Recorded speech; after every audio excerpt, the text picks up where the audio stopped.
David. You're even sexier in real life than you are on the podcast. Pleasure to meet you. You too. And pleasure. Look, how's the tour been so far? Fantastic. You've been a few days in Australia? Yeah, I've been here, I think, about 5 days. Done 2 shows so far. So we did a month in America, LA to New York and back. Had 1 day off and then flew here. Here we are. It's a lot of flying. And now we're flying in Australia. Yes. For the most part. You have to, sadly. Yeah. Exactly. We were talking just before we recorded. I didn't have any hope that you would have a real B3 because in Australia they are rare as anything. So tell us about your rig, though. I would love to. And when I was playing with Glenn in 2018 and 2019 in the States, I would get backline real B3s and Leslie's, but we've had to downsize. Yeah. Leslie's breakdown. There's been problems. Yeah. So this is actually the first time I don't have any speaker. I'm going completely direct. Wow. Okay. Yeah, you are too. Hammond, so with your ears. Chris, the front of house guy, he's doing a fantastic job. So I'm using the SK2 Yep. for the organ. I'm actually using the SK Pro because it has a dedicated synthesizer section. That's right. Synth parts and the deep purple stuff. So I spent some time dialing those in as close as I could get. Yes. Yeah. And so have you had to dial them in here, or you already had? No, I did it at home. Yeah, great. Took me a while. There's some things I had to figure out with that. But one thing I like about the SK2 actually is it has onboard EQ knobs.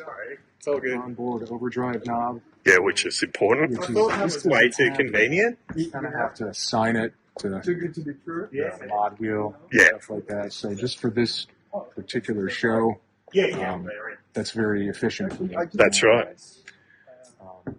So you'll miss the Leslie, but you can make do. I do miss the Leslie, but Chris has done a great job. Spent a lot of time kind of dialing in the EQ on this thing. I finally got a setting that I actually like. So it goes through front of house, and then he puts his mojo on it. It ends up being pretty darn good. And you tend to use in-ears anyway, don't you? Oh, yeah. Yeah, that's your call. Yeah. So we got that going on as well. So, yeah, this is the rig. I just have a expression pedal down here, and using a sustain pedal for a Leslie switch. Yep, of course. And that's it. It's compact but effective. Simplistic. Funny though, I had a keyboard stand in the States that I got on that I love. It's a Quick Lock M91. It's the easiest thing. Okay. Couldn't find it out here, so they have different keyboard stands. Yes, that's a Z stand. Now this was a great looking keyboard stand until I tried to put the SK2 on it, and the keyboard stand was too wide, and you can't collapse it any further. So you've had to do some jerry rig. Oh wow! Yeah, okay. Yeah. I was kind of surprised you couldn't condense I see. Yes, you've got the extender. Yeah, gotcha. Right. Yeah. Condense it horizontally, but yeah, that's cool. So the longest part of my setup out here has been the different keyboard stands that I've had to share. That's brilliant. Something else kind of interesting is I usually have a pack, but I kind of like this. They've been running this. So a headphone amp, like for you. Exactly. So it's a little more. That high quality Behringer. Yeah. Sorry, that's sarcasm. I shouldn't use It's a little more efficient for me. Yeah. You're all right, mate. And yeah, so that. Brilliant. That's the spiel. And so you've got a bit of a rest when you get back, and then you're a busy man. I noticed you released a great video about 24 hours ago on social media. Just tell us what you've got coming up over the next few months. I got a bunch of different stuff. I have these things called 2-minute grooves. So I released my first EP of those. I have a second EP of those coming out. And I have a song I recorded a while ago with Ash. Oh, yes. Amazing drummer. I'm working on finishing the mix of that. And right. Some other stuff coming up. So those are some brilliant tidbits. Very exciting. Coming down the pike soon. No, we'll certainly be promoting those. And look, can't thank you enough, mate. As I said, it was a pleasure talking to you remotely, let alone in the flesh. And we'll definitely be following you closely. All right, brother. Thank you very much.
sorrow